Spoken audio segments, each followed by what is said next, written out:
Hi everyone.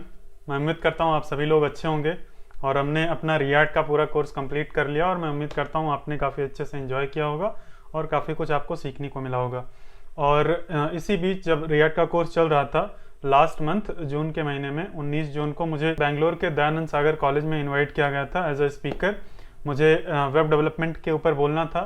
Actual में वो वहाँ पे कॉलेज में एक इवेंट कंडक्ट कराया गया था वेब 3 के ऊपर, लेकिन मुझे वेब 2 के ऊपर बोलना था कि वेब 2 क्या है, कैसे हम वेब 2 का यूज़ करते हैं। वेब 3 जब कोई भी एप्लीकेशन वेब 3 की क्रिएट करते हैं या एआई की एप्लीकेशन क्रिएट करते हैं तो किस तरह से जो वेब 2 है या वेब डेवलपमेंट है वो इम्पॉर्टेंट होता है कोई भी एप्लीकेशन बनाने के लिए। तो मैं इवेंट के सारे ऑर्गेनाइजर्स को थैंक यू बोलना चाहता हूँ कि उन्होंने मुझे इस इवेंट में बोलने का मौका दिया और मुझे काफ़ी अच्छा लगा वहाँ पे बोल के। काफ़ी ब्राइट स्टूडेंट से डिस्कशन करने का मौका मिला, बातचीत करने का मौका मिला और मैंने उस पूरे वर्कशॉप की वीडियो रिकॉर्डिंग की थी। लेकिन उसमें दिक्कत ये हो गई कि मैंने रिकॉर्डिंग ऑन ही नहीं की थी। मैंने बोलना शुरू कर दिया था, कैमरा लगा दिया था, कैमरा ऐप ओपन कर दिया था और रिकॉर्डिंग स्टार्ट नहीं हुई थी। लगभग 4-5 मिनट के बाद एक स्टूडेंट बोलता है कि सर आपने रिकॉर्डिंग नहीं स्टार्ट की। तो मैं वहाँ पे रिकॉर्डिंग स्टार्ट करता हूँ और फिर उसके 7-8 मिनट बाद मुझे याद आता है कि मैंने स्क्रीन रिकॉर्डिंग ही नहीं ऑन की है। तो शुरुआत के 7-8 मिनट तक बस केवल मेरा फेस रिकॉर्ड हुआ था, स्क्रीन रिकॉर्ड नहीं हुई थी। लेकिन फिर उसके बाद सब कुछ सही गया। उसके बाद मैंने सब कुछ रिकॉर्ड किया, काफ़ी अच्छे से टॉक कंप्लीट हुई। तो जो स्टार्टिंग का पार्ट रिकॉर्ड नहीं हुआ है वो मैं आपको यहाँ पे दिखा देता हूँ। अपने स्क्रीन पे आ जाते हैं और ये मैंने पहली स्लाइड से स्टार्ट किया था। मैंने थोड़ा अपने बारे में इंट्रोडक्शन दिया था और मैंने बोला कि जो वेब 2 है वो किस तरह से वेब 3 या कोई भी एप्लीकेशन एआई एप्लीकेशन बनाते हैं तो किस तरह से इंपॉर्टेंट है। बेसिकली मान लो आप कोई भी एआई मॉडल बना लो या वेब 3 की कोई भी एप्लीकेशन बना लो, लेकिन अगर उसको यूज़र को यूज़ करना है तो आपको वेबसाइट या ऐप बनानी ही पड़ेगी। केवल एआई मॉडल बना के या कोई स्मार्ट कॉन्ट्रैक्ट लिख के वेब 3 में तुम सीधा यूज़र को दे नहीं सकते हो, है ना। एक यूज़र जो है वो या तो वेबसाइट या तो ऐप के थ्रू इंटरेक्ट करता है। तो इसी चीज़ के बारे में बात कर रहा था। मैंने अपना इंट्रोडक्शन दिया था और फिर उसके बाद मैंने लगभग 7-8 मिनट तक बोला है। तब तक स्क्रीन रिकॉर्ड नहीं हुई है तो वहाँ पे मैं ये पूरी स्लाइड थोड़ा एडिटिंग करके लगा दूंगा ताकि आपको समझ आए कि किस चीज़ के बारे में बात कर रहा हूँ। और स्टार्टिंग के जब तक स्क्रीन रिकॉर्डिंग नहीं ऑन हुई है 7-8 मिनट तक, तब तक थोड़ी आवाज़ बहुत अच्छी नहीं है क्योंकि मोबाइल के माइक से रिकॉर्ड हुई है तो बहुत क्लियर आवाज़ नहीं है। उसके बाद से आवाज़ भी क्लियर है 7-8 मिनट के बाद से। और मैंने एकदम अच्छे से समझाया है कि वेब डेवलपमेंट के साथ कैसे स्टार्ट किया जा सकता है। अगर आपने मेरा कोर्स फॉलो किया है तो जो एकदम वेब डेवलपमेंट की जो एकदम शुरुआत में हमने सीखा था ना, HTTP रिक्वेस्ट रिस्पॉन्स, बेसिकली उसी के बारे में मैंने बताया है। और ये पूरा जो वर्कशॉप है इंग्लिश में है। तो अब आप वीडियो को एंजॉय करना, यहाँ से एक्चुअल वीडियो स्टार्ट होती है वर्कशॉप की। सो those things might excite you from the like upper level, but let's say if you want to build something, let's say you are an AI developer, you learned AI, you learned Python and you make anything using AI. Now after making that model, let's say if it predicts something, let's say it predicts some weather or something. It just predicts. So it is running in your system. Now you don't want it to always run in your system, right? You have made it, now you want the users to use it. So like just tell me how many just tell me how users will use it. You made a Python script, Python model. Now if users want to use, how they will use? Can anybody tell like what is the way users will use your model? Any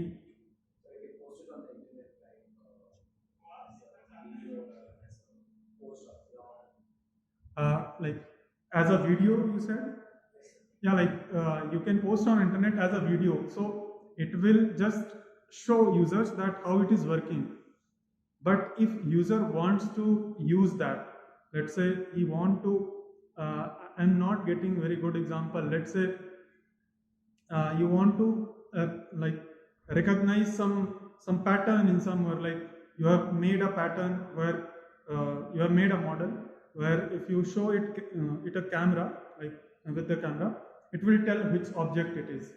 Like let's say that is a bag and it will show something, like it will tell what is the this object is. So if you want to want users to use your product, then you will have to either make a mobile app or you will have to make a web app or website. That's how users will use your model. And let's say about Web3 also. If you make something in Web3, if you make some crypto exchange or something, how your users are going to use it? They are not going to come to your laptop and use it. You will have to put it either inside an app or inside a website. Okay, there are only two ways users can use it. So here we are going to learn how we can get started with making websites. Like websites are core of the internet. Like our whole internet is like it is all around websites mostly. Like so, if we want to make something in Web3 or AI or ML, we will have to make websites. So we will start with internet. So what is internet? How many of you, like, it is very common and simple thing. You can tell. Can anybody tell what is internet?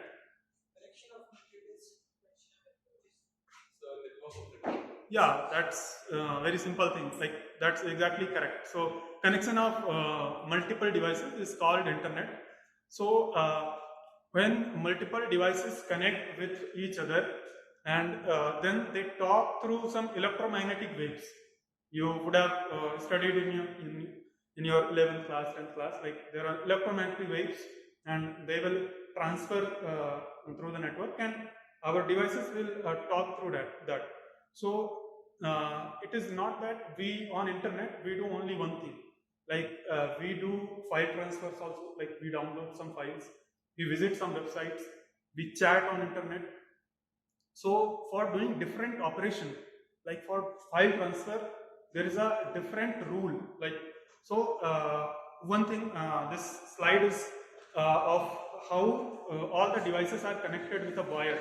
So this is a website known as submarinecable.com, submarinecablemap.com. If you go there, you will find all the devices in the internet. They are connected through cables that go through the ocean. So this is how all the devices are connected together and data is transferred. So once devices are connected, we need different rules to talk to each other. As I said, we transfer files also, we transfer text also. So texts are lightweight. We don't need that much bandwidth. We can transfer it easily. So we can transfer different type of files. We can transfer different type of information. So for that we need a different set of rules. And I'm sure many of you have heard of these few rules like TCP, protocol, and FTP protocol, SMTP protocol, and HTTP protocol, SSL protocol. And there are like if we list down, there are a lot of protocols we have heard of, right? So our websites are built on this protocol number 4, that is HTTP protocol. So HTTP or HTTPS, secure version of that protocol. So any website, if we go to let's say eshop.com or like amazon.com, so they use HTTP protocol only. So like how they use it now, we will see it practically. So let us understand by this slide. So any website has two parts. Like there is a server and there is a client, or like we can say browser. So when we open our browser, we let's say go to google.com. So there is a server of Google. What is server? Server is just like a computer with some software program running on it, so that it can listen. It is designed in such a way that it can understand that electromagnetic wave which is coming in the form of HTTP request. So it understands that request. That's what browser is asking for, and it will again respond with some content, and then browser will parse that content and show it on the screen.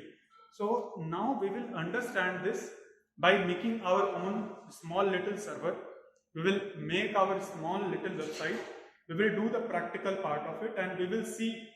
Right now we have just seen that okay, like request is going and response is coming just by an arrow.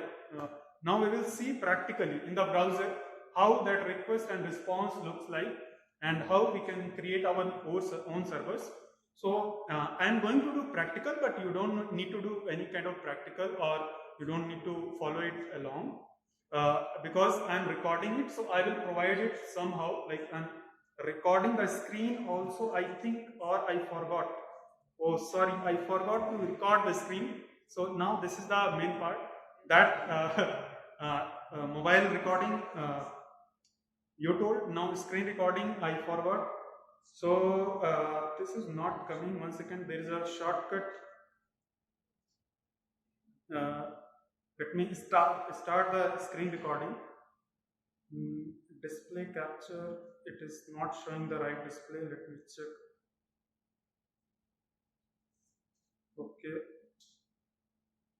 Okay, so I have started the screen recording.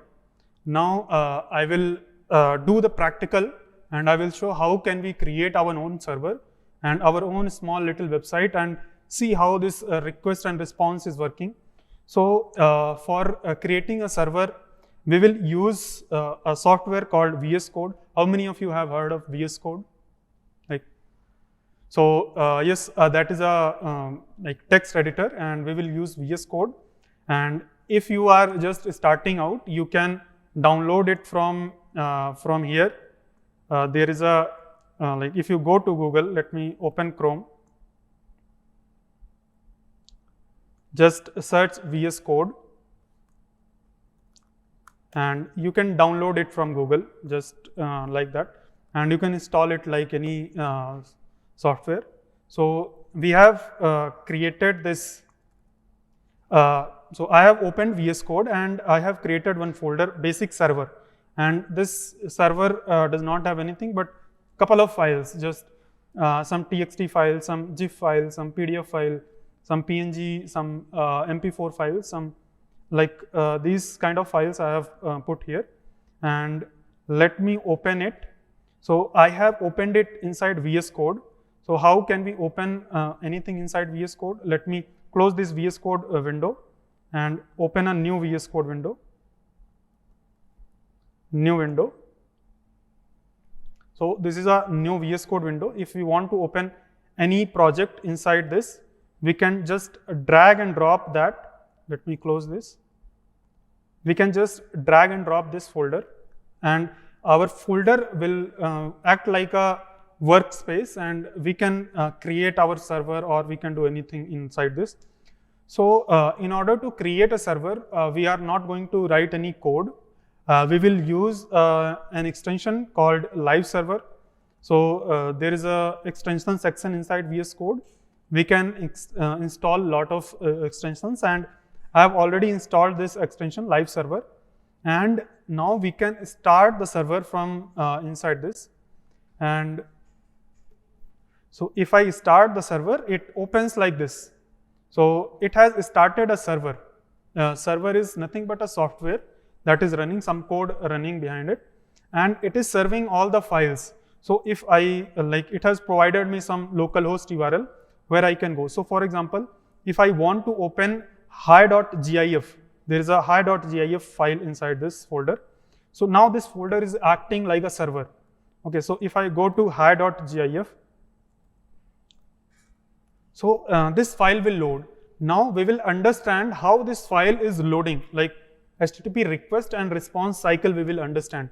So if I inspect this, like if I inspect this and I go to network tab, okay, and right now nothing is showing here, everything is empty. But if I refresh it, as I refresh, I see one thing, hi.gif. So what is this? This is a HTTP request, and once we click on that, then we can see lot of information about that. So it is, if we come to header section, we can see a request URL. So it is telling on which URL this request has been made. So the request URL is this, and there are different methods of HTTP request. So this is a get kind of get request. So this request is going to our server. Which server? This live server. Right now this live server is created by an extension. So we have not coded this up. We have just installed an extension, and We have just clicked a button and it started. If we create our own server by writing code, then we will be able to see the request coming. So I have created one more server, like node server, by coding. So I have already created one server here, node server. If I run that, if I open it in VS Code, and if I run that server, in order to run this server, we don't have any button, but we have some command. So npm start, and it will start. So this server started, and now it is started on localhost 3000. So if we open a new tab, localhost 3000, if we type here 3000, so this is called port. Like here it is 5000, here it is 3000. So we have started a server on 3000, and if we go to the DevTools panel, then we can see, if we come here, like if we are just right here and we refresh this page. So if we refresh this page, then we will see where, like what request we are getting. Let me comment this this line. And once again, if I refresh here, so this is my server running, and I can see the incoming request on which URL that request is coming. So this request is coming on slash means home route, that request is coming, and method is get, and on the server we can get even more information like browser name, from which browser it is coming. If I go to some different browser and send the request, it will tell that from which browser that request is coming. So if we make our own server, then we can get a lot of information about the browser, from which browser it is coming, from which user it is coming. So like when we make production ready website, then we make our own servers. But here we are not going to learn about making servers. Instead, we are going to learn about making front end of the website, like how we can write HTML and CSS to make website, and just put it on a server and it will run automatically. So here the request is going to our file GIF, and a response is coming. If we come to response, so right now it is not able to preview the response. If it was text file or some simple image file, it will preview the response here. Okay, let me show the preview. Yeah, in the preview it is coming.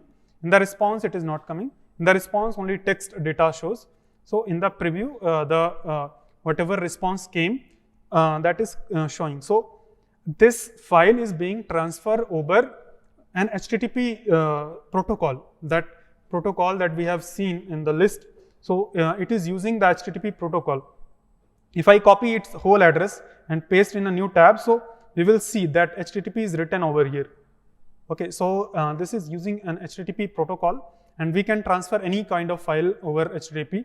That's why I have put a lot of files. So let me close my Node.js server and open this basic server, and I have put hello.txt. So if I type hello.txt, so this file will come. Inside this, hello, I am Anurag, and that thing is written, and then there are some PDF files, so we can share any kind of file. Let me open this, let me copy this and put this. This is an image, a screenshot. So we can open any kind of website, not website, any kind of file we can share over HTTP. Okay, so now that we understood, so basically this is my channel, Anurag Singh ProCodrr is the channel name, and so we can share any kind of file, but we will mainly work with HTML. Like if we want to make anything in a front end of a website, then we have to use HTML. So let me come to my basic server, and I will move all these files inside a folder called asset. Let me cut this and move it inside an asset. And I will create one HTML file. So outside here, I will create one HTML file.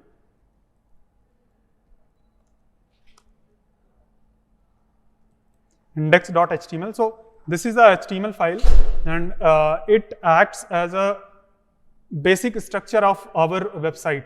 So all the structure, what content will go where image will come, where paragraph will come, where heading will come, all the things we write inside an HTML file. So in this HTML file, if we just write exclamation mark and just press tab, then some code will come, and this code is called boilerplate code. Boilerplate means basic structure of HTML. So this boilerplate code will come, and you don't need to worry anything about all the things. We can skip everything. Otherwise, if we try to understand the meaning of each and every word, it will take the whole session. And initially, we should not understand. We should first try to learn basic things. So if we want to, let's say, put a heading. So if I type just H1 and put hello, like hello world. So this will, if I open this HTML file, let's just come to our server and open this index.html file. So let's see. So this HTML is file loading. It is loading in a little different way. When we opened one text file, it was coming as it is. Whatever we have written inside the text file, it was coming as it is. But HTML file comes in a different way. H2, like this H1 is not coming. This body and this document is not coming. So what browser does? Browser understands HTML. It parses the HTML, and it shows only user readable format, and other information it uses for itself. Like it will show only the readable form. It will not show the code part. Okay, so how this is working? We are sending the request. If we come to the network tab, we are sending the request to index.html. This WS we can ignore. It is a WebSocket connection that our live server extension has made. So that we can ignore. So if we go to index.html, so our browser is sending this request to the server, and then the server respond with this file. If we come to response this time, inside the response, it is showing what all the text that is present in our HTML file. So we have written till hello world. Now there is some code that is coming, code injected by live server. So this code is not written by us. This is injected by live server. What it does is, if we make any change in our file, let's say I put 2-3 exclamation marks, so it will automatically reload my page, so I don't have to reload it every time. So that's what this code is doing. Like this code, 1 second, array.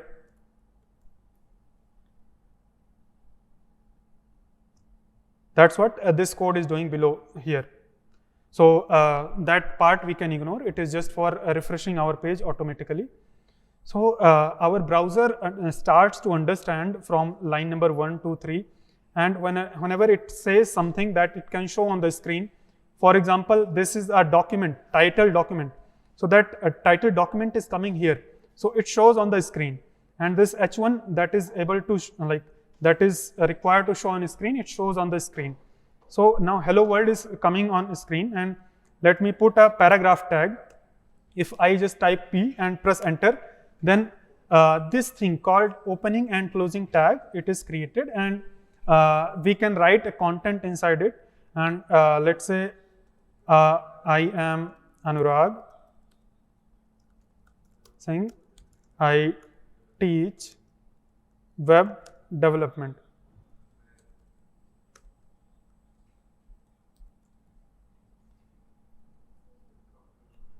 So it will understand that paragraph, and it will show as a paragraph. It will not show like P tag and all that. So this is all basic stuff. Now if we want to add some image tag, we can add one image. Let me add image.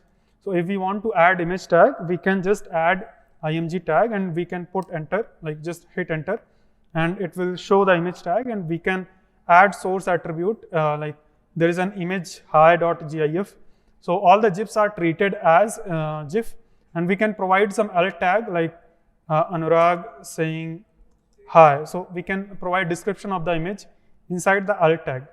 So now this image is coming. Now we have made a very basic website. This is something called a website.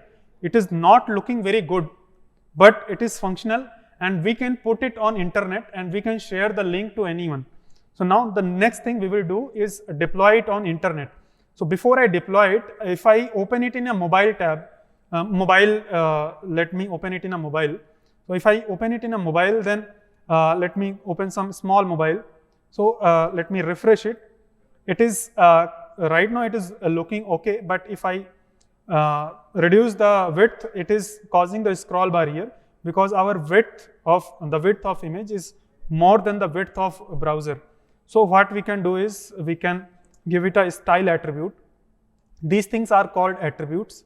So attribute and value, whatever we put inside the opening tag and something is equal to something, that is called attribute.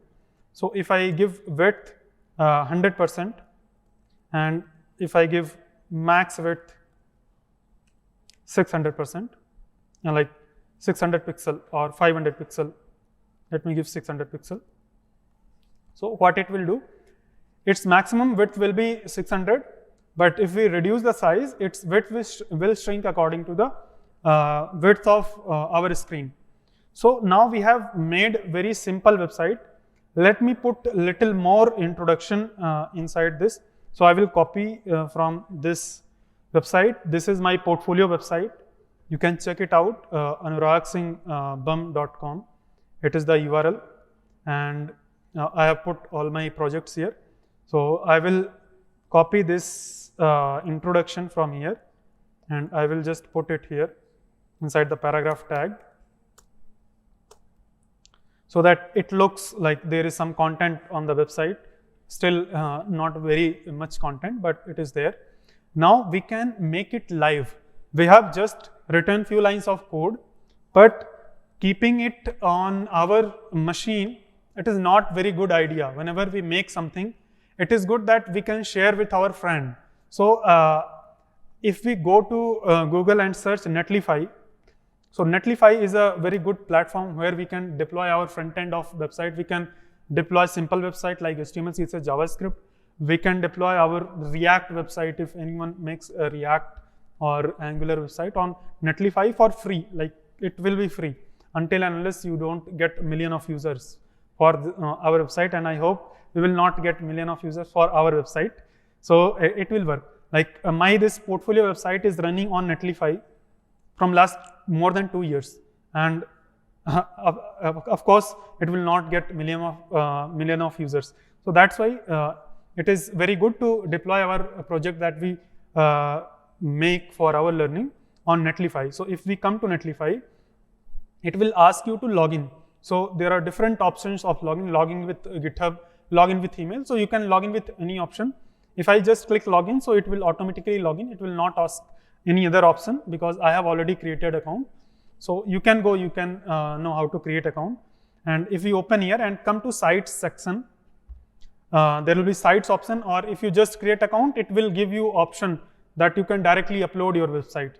So in the sites, if we come down, want to deploy a new site without connecting to Git, drag and drop your site output folder here. It is just telling that just drag and drop your website folder, whatever you have developed, just drag and drop and it will deploy. You don't need to do anything. So we have just developed this, this thing, and I have some extra files. Let me delete. I am using only hi.gif. So I will delete extra files from here because size is big, like some MP4 files are there. So only hi.gif file I will keep here, and I will open it like this basic server. This is present on my desktop, so I will just drag and drop here. So I will just drag and drop, and it is uploading, and in couple of seconds it will make my site live and I will be able to share the link with anyone. So I hope this is completed. Open production deploy. Let us click on that, and now boom, and this site is deployed. It is deployed. Now I can share it with anyone. Like I can share it on WhatsApp and anyone will open and it will be visible. If I come to site section again, So this is the link, like that link has opened. This is not the proper link. This is the link, and we can change it. It does not look very good. We can put our name and something. So let me put my name. So if we come to this section, like there is, if we come to where I went, let me go back. So here, if we come on our site, let me come to deploy section. If we come to deploy section, let me go to Netlify and show you how our website will look. So I have already deployed a lot of website. So it is coming below, and this is our website that we have just deployed. So if we open this, and we will see this option, site settings, and then we can change the site name, and we can just write any name, which is of course available. If I just put my name, so I'm sure this name is not available. This is already taken, Anurag test. Let me just put test. Let me see if it is coming or not. It is already taken. Just suggest some name, test 1. So now this name is available, and it is available to us for free. And if we want, we can connect our own domain with that. So for example, this website has domain anuragsinghbum.com. It does not have netlify.app. For example, in this case, netlify.app is there. But if we want to connect our own domain, then we will have to purchase a domain from GoDaddy or from any domain provider. We need to purchase it. And then if we come to here, domain management, and then add a domain option is there. Whatever domain you have purchased from GoDaddy, you need to enter it. Then verify button you will click, and then it will provide you some keys, some DNS keys. And when you go and put it on your GoDaddy, then your website will be connected, your Netlify deployed website. So it will be hosted on Netlify, and it will be using the domain of GoDaddy. And that's how, let's say, anuragsinghbum.com, if I purchase, and then I can connect it. And all the charge I will have to pay is for the purchasing domain. It will be 500 to 1000 rupees, and you can purchase and connect, and you can make your website live in just, like we have made our live website. The only thing is we don't have any like our custom domain, because we have not purchased, and for our personal project, for learning purposes, this is more than enough, and we can share it on WhatsApp or anywhere. So this is how we can get started. And I think most of you, like, just tell me if you have found anything new in this session, or you already knew all of these things, like that HTTP and HTTP request response cycle, that was new for you, right? So if you have any kind of questions or any kind of doubt in this one, you can just ask me. Or if you want me to discuss any other topic, because we have, I think, half an hour. Huh? So like we can discuss other topics also. Like if you have any question, you can ask. Sir, what is that bandwidth section in the Netlify application? Okay. In the Netlify, if we come to deploys, Bandwidth is there. 1 second, bandwidth. Bandwidth 46 MB. Yes, yes. So bandwidth means, I think I have not explored it much, but it has given me 100 GB of bandwidth, if we see, and I have used 46 MB. So bandwidth means, I think, the space it gives you. You can deploy that much content here. So it gives you 100 GB. I think that is bandwidth. I'm not very much sure. I have not explored, and it has always been like that for me, less than 40-50 MB. Yes, yes. Is it like when we use Microsoft Azure or any cloud computing service, so they give us like number of like tokens or something, like it's some money that they give us. I don't remember the term for it, but they give you certain amount of like tokens. So is it like similar to that, the bandwidth here? No, it is, I think this bandwidth is the space that it provides. How much space, like I have deployed a lot of websites here. Like if you open it, if we go to sites, so I have already deployed a lot of sites. So these websites are consuming 46 MB. and it has provided me the space of 100 GB. So that is in the terms of Netlify, that it calls that space bandwidth. If I deploy something big, I think it will take more space. We can try and deploy something. Let me just do that. Let us just go to sites and deploy something. I have this server. Its size is, I think, little bigger. Its size is 180 MB. Okay, uploading it may take little time, but let's give it a try.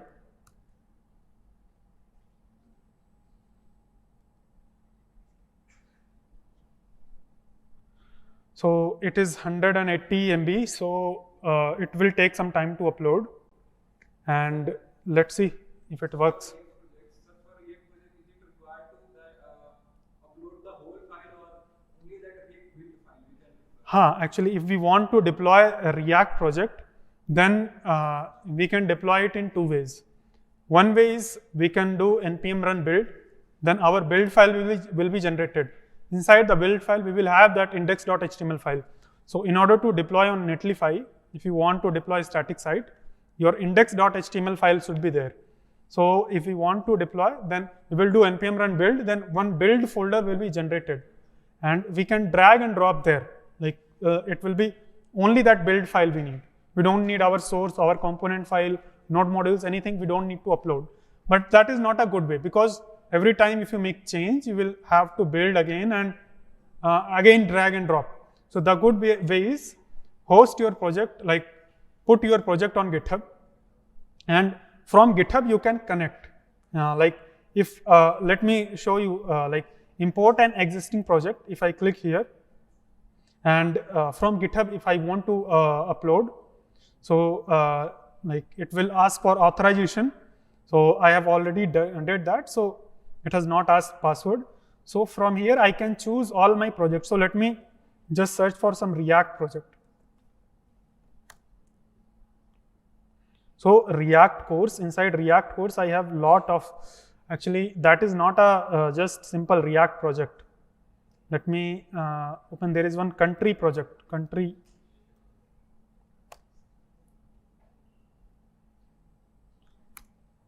Let me go to my GitHub and check if any project is there, any React project is there.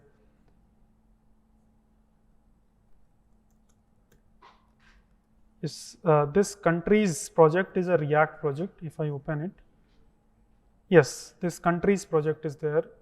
So let me search for country. So this is a React project, and in the React project, what we will have to tell the build command. We will tell Netlify the build command, which it will use to build your project, and it will deploy automatically. So if we just deploy it, deploy site,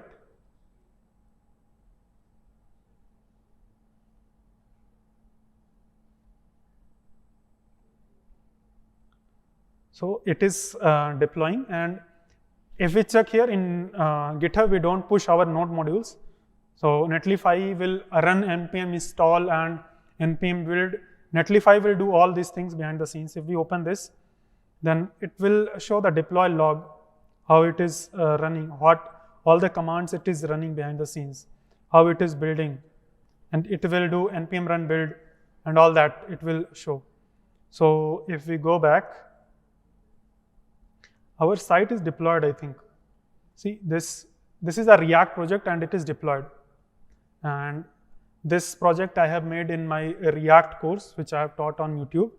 So we are fetching some data through some country API, and we have implemented search feature. For example, if we search India, so there are two countries coming with the name India. I got to know after making this project that there are two countries in which Indian name is there. So Indian British Territory is there, and we can filter by region. So this is all based on React. So this is a React project. We can deploy it on Netlify, and it is absolutely for free. Like you can keep it forever. So if you guys want to discuss anything about JavaScript or React, or if you have any doubt in any sort or any question, you can ask. So my question is like how we can stay up to date with the new trends and technology basically. Suppose we have right now framework of CSS is stable, and suppose next month some another blocks like any kind of framework is came into the market. So basically, what was the process of learning that new tech? So if you want to become a good web developer and want to stay up to date with the new technologies, so I would suggest first focus on 3 things: HTML, CSS and JavaScript. These are the core fundamental technologies of web. Like our browser understand only these 3 things. If you know HTML, CSS and JavaScript, then if any frameworks come, maybe it's JavaScript framework or CSS framework, you can learn in the matter of few weeks, I would say. Like you can give few weeks and you can learn it. So how you can get up to date? So you will have to be in connect with like social media. You will have to watch YouTube, like of what are all the new things that are being launched, new features that are coming in React, that are coming in JavaScript. So that's how you can get updated with the new technology. And the basic thing is work on your fundamentals, that is HTML, CSS and JavaScript. If your fundamentals are solid, then you can get started with anything like in couple of few days. So how many of you are React developers, like already developed a React app? And any Node.js developer? Anyone does Node.js development? Node.js, nice. So for Node.js, I have one tip. Like if you debug something, let's say I have a node server, okay.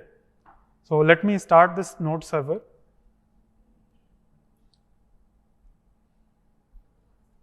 Do you know, hello? Do you know like how do you debug node application? Do you know that we can debug node application in Chrome? Have you ever done that? No, so I will tell you. So I have this Express server, you know, it is very familiar to you. It is a basic Express server. So let me start it. We can start it with a command node index.js. It will start my server. So this is simple way of starting a server. But if we just put, you can use nodemon also. You use nodemon, right? So just put -- inspect. If you just put -- inspect and press enter, then this node application will start in debug mode.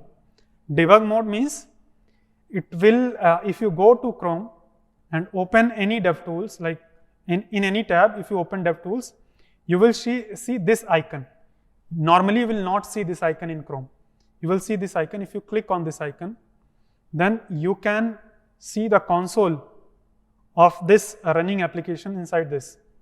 And if I request console log the request here,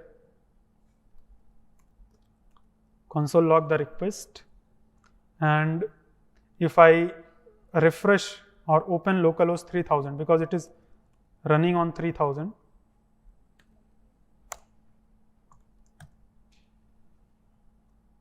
and now I have opened this website. That means I have sent a request to the server, right? So I have sent the request to server. All the console logs are being printed here and also here.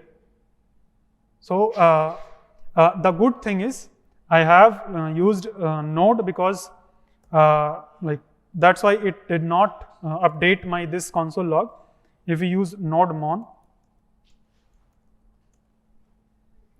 and if I refresh this again, that means I will send a request to my node server, and this request object will print in the console, and this is very big. This request object itself is very big, but here we can inspect it like a simple JavaScript object, and all the details will come here, like base URL, method, and all the things will come here. You can debug it.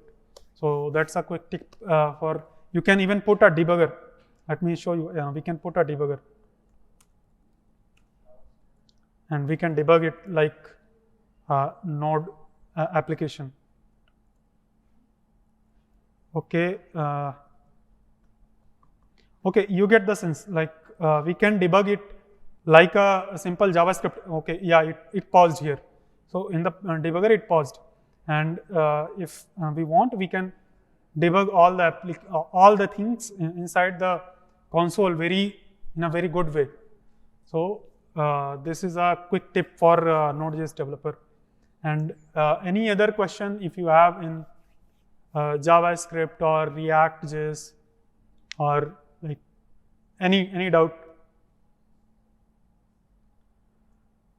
So how many of you work in JavaScript? Like how many of you know JavaScript and write JavaScript? How many of you know variables are there in JavaScript? You use variables, let, const, var, and you must have heard like there is an address of a variable. When we make objects, there is some address to variable. Have you ever seen that address? Like how that address look? We can see the variable, we can see the value of a variable, right? But we have,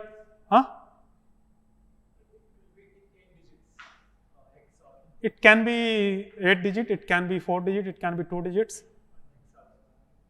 So how, like, have you ever seen that address? No. So I will show you. Like, let me create a JavaScript project. So let me close this. So we will see how can we see the address of a variable.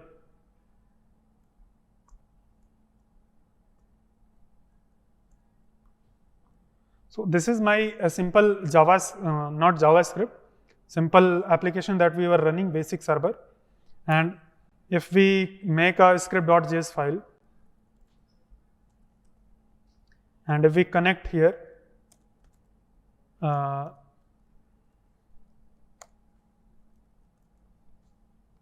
script.js file, and if we just make some variable const my name is equal to Anurag, and const my age is equal to, let's say, 25. So we have made two variables, and let me make an object also, address. Address will be confusing with the address, so let's not make that. So I have let me make a user object, user name Ram.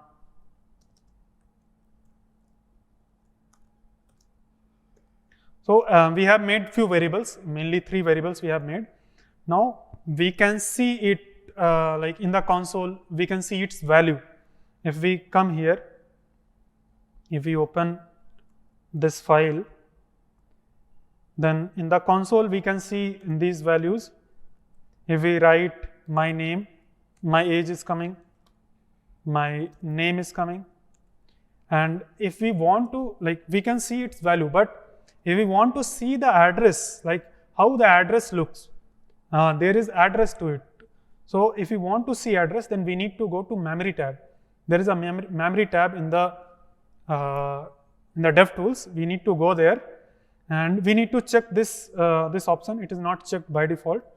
If we don't check it, then this variable, this number variable will not come. Everything else will come. So include numerical values.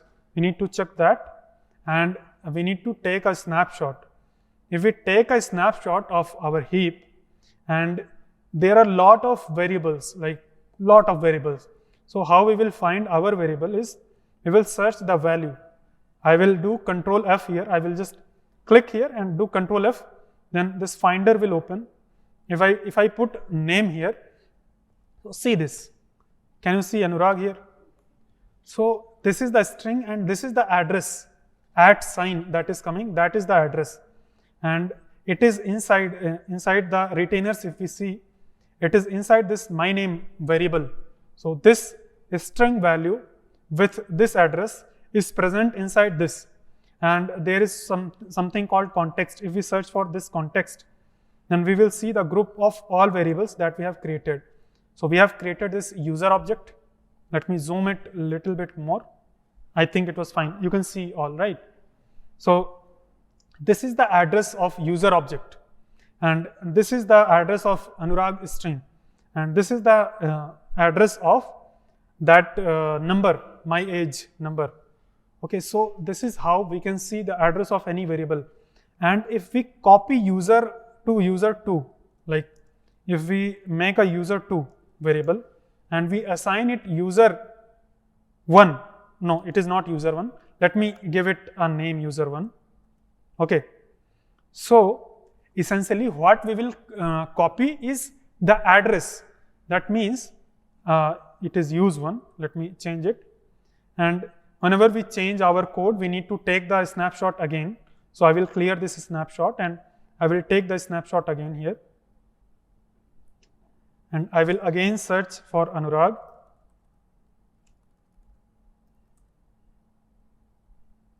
One second. Let me copy it. So it is coming like we will go to this context, like where this context is present, and inside this context we will see user1 and user2. And what is user2? One second. User2 and user1. Okay. User1 is object, but user2, let me check what it is. User2, it is also an object. Let me take a snapshot again. Maybe something is wrong. It is not showing the correct address. If I refresh it,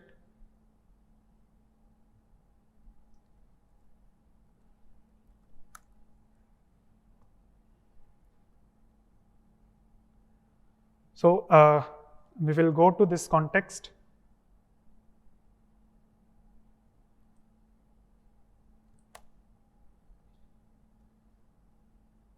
Yes, now it is coming correctly. Maybe that refresh did not happen at the right time. So this user1 and user2 both have same address. That means they are pointing to the same object which is created in the memory. So if we change user1, user2 will be changed because if we check this object, let me copy this address and put it here, just search it. So all the objects are created in this object pool or object group, we can say. Inside this object, there are a lot of objects are created, and inside this, our object is also created. We have just searched it. So this is our object, and this object is being pointed from two variables, from user2 and from user1. So if we change the value of user1 dot name was Ram, its name is Ram. Let me change it to Raman. I have changed the value of user1, the name value of user1. So user1 dot name is changed to Raman, but user2 dot name is also changed to Raman, because now we can see both variables are pointing to the same address. We have seen it in the memory tab here. Both are pointing to the same address. So you have seen. So this is how objects are connected. So this is a concept of shallow copy, deep copy. You can read more about it. This is not even a shallow copy. Whatever copy this we have done, this is not even a shallow copy. So if we want to copy, we can create a new object. If we want to create a different address, and we can create a new object. We can spread all the values of user1. Now in this way, user2 will have different address, and if we modify user2, so let's say if I modify user1, then user2 will not be changed. So now user1 is same. So this is the address of any variable that we can see right in our DevTools. If we just go to memory tab, just take a snapshot and search our variables. So I hope this will be new for all of you, And just tell me what is the closing time, and can we close? Around 6 o'clock. So if you like, we have 8 minutes. If any one of you have any doubt or any question, any discussion you want to do, you can do. Or if you want me to discuss on certain topic, if you want my opinion, you can ask. And I think most of you want to ask, but they are in the situation that someone will ask, then I will ask. Like no one want to ask first, because everyone will be staring them. So like you can ask anything. Or Sir, why not so many why so many variables are there? different locations? Yes. So JavaScript itself, if I don't write anything, I have not written anything. How many variables are there in my JavaScript? No variables, right? But actually, if we come, then if we write just window, if we just write window, inside that, lot of variables are already predefined in our JavaScript environment. So for these variables, those things are there. Okay. So JavaScript, if we don't write any line, lot of things are already present, like math.random. Math.random is a function, right? So you would have used it. So how many lines do you write for creating math? Like how many lines of JavaScript do you write in order to use math.random? You don't write anything, you just use math.random, and it is showing that there is some function. So this function must be written in somewhere in the JavaScript memory, and that's what it is coming here in the memory. And like that, lot of functions are there present. So even if we don't write any line of code, it already has lot of objects, lot of functions in the memory. That's why we see lot of things in the memory. So you can go, you can explore yourself, you can see how the things are changing, and you can experiment with the shallow and deep copy. And if let me show you, like I will not put address here, I will put pata. Pata means address, because it will not be confusing. Okay? It will not be confusing with the address that we are going to see. So I will put pata, and then here city, let's say city, and city pin code. City pin code. City is Bangalore, and let me put pin code, some 6 digit. So right now I have created one object inside another object. Okay, so here if we want to do copy of user1, so I have showed you, if we want to do a copy of user1, then we will create a new object.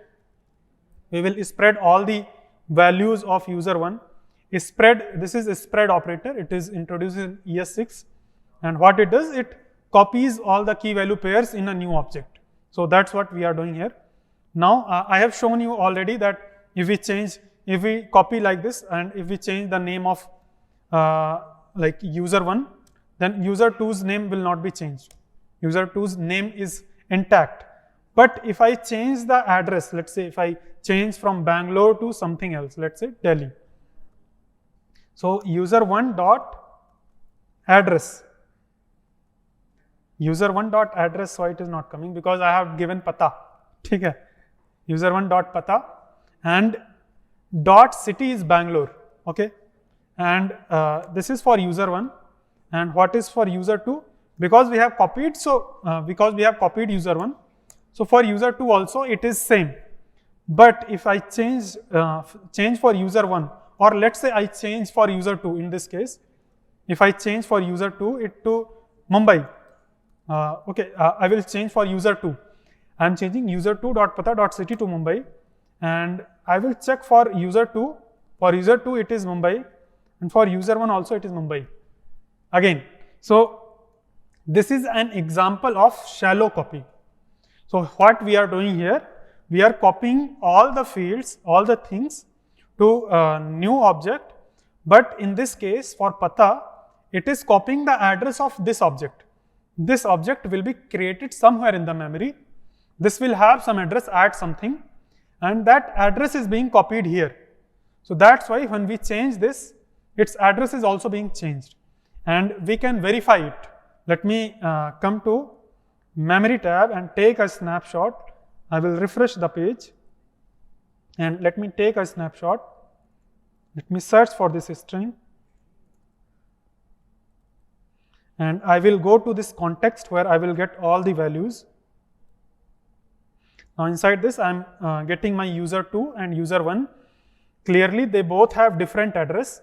Last, like initial 4 digits are same, and then last in this one it has 39, it has 45. So these two objects are completely different, but inside this thing we have some values. Name is there, age is there, but there is something called pata, and its address is 482341. And if we come to user1, then also its address is 482341. So in user2 and user1, the address of pata is same. That is why when I change the address of 2, address of 1 will be changed. When I change the address of 1, address 2 will be changed. So in this case, this copy method will not work. So we will have to do deep copy. Now deep copy, till now JavaScript did not have anything by default in JavaScript, but now there is one function, I forgot the name. Does anyone know this function? One second. Deep copy in JavaScript. Earlier we used to do convert it to JSON.stringify, and then we will convert it to again object. So that's how we can do deep copy. But there is a new function. I was knowing the name, I just forgot. Structured clone. Its name is structured clone. So what we will do, there is something, if we have not created any variable or any function with the name of structured clone, but there is something by default, like math.random is there. By default, there is a function structured clone. So what we can do, we can pass our object inside this. Inside structured clone, we can pass our user1, and it will do deep copy. It will make sure that the address of pata for user1 and user2 is different. So now in this case, if we check user2, so user2 right now it looks like same, but if we modify the city of user2 now, then city of user1 did not change, because the address of pata in both cases now it is different. So we are doing deep copy now. With the spread operator, we do shallow copy. With just assigning equal to user, we are just not doing any kind of copy, not shallow, not deep. So this is an example of shallow copy. This is an example of deep copy. Let me write a comment. Deep copy. And earlier we did shallow copy. So I will comment it out, and how we did shallow copy is just by spreading user1. So this is called shallow copy, and there is one more thing we can do. Let me write it. Shallow. So this question is asked in interviews. So you can explain it now in very much depth, why this shallow copy and deep copy works and how it works. So this is shallow copy, and there is something called no copy. I am just making that word. There is no word like that. Const user2 is equal to user1. So this is kind of no copy, and this is my word. It is not written anywhere. So like if we do it like this, it is exactly same object. If you modify any property, both objects will change. If you do like this, only one level deep object will remain same. Once it is nested object, it will not work. If we want it to work for all elements, like for all nested, any deep level nested object, then we will have to use a structured clone, or we can use json.stringify and then json.parse. So these are some things that I thought it will be helpful for you. So I think we are good, and let me open my slide. I think I closed. Where is Canva? Just to say thank you. I will open my slide and I will go to last page, and thank you. Thank you all of you. And if you want to follow me on YouTube, you can scan this QR code, and that's where you can find me on LinkedIn. You can, yeah, sure, you can ask.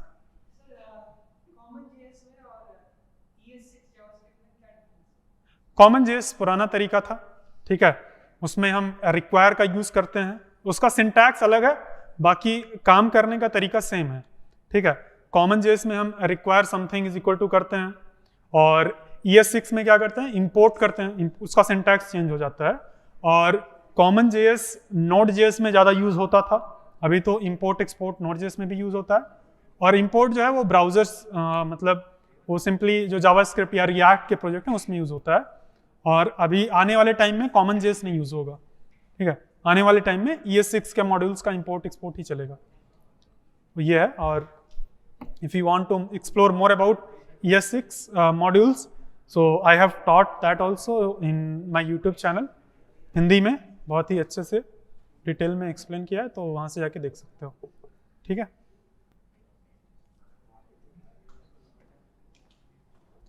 चले,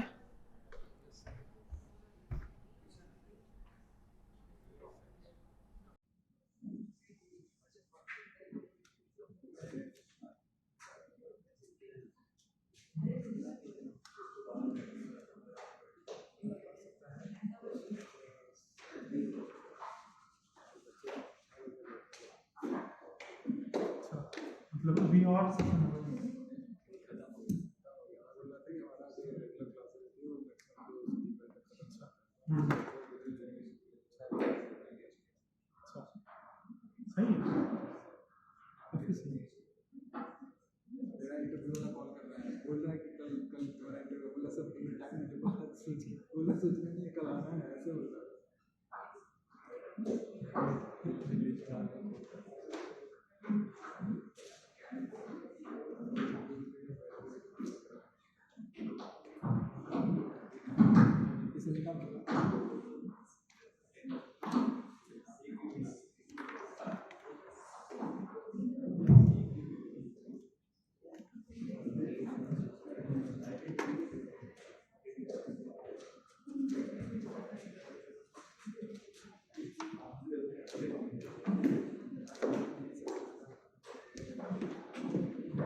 new से object copy नहीं होता, एक object dot assign करके होता है, उससे कर सकते हैं। न्यू से ऑब्जेक्ट क्रिएट कर सकते हैं।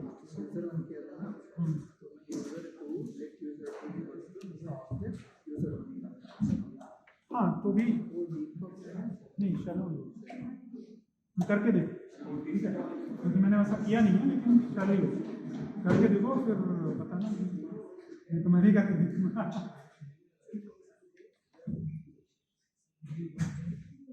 पूछ सकते हो तुम, वहीं लाइव में पूछते हो, मैं स्क्रीन पे ही करके देखता हूँ क्या होता है। तो मैं उम्मीद करता हूँ आपको ये वर्कशॉप की वीडियो काफ़ी अच्छी लगी होगी। अगर आपका कोई भी क्वेश्चन या कोई भी डाउट है तो आप कमेंट में पूछ सकते हैं। आप चाहें तो आप टेलीग्राम ग्रुप ज्वाइन करके वहाँ पे भी अपने डाउट्स पूछ सकते हैं। मिलते हैं नेक्स्ट वीडियो में, तब तक के लिए बाय बाय।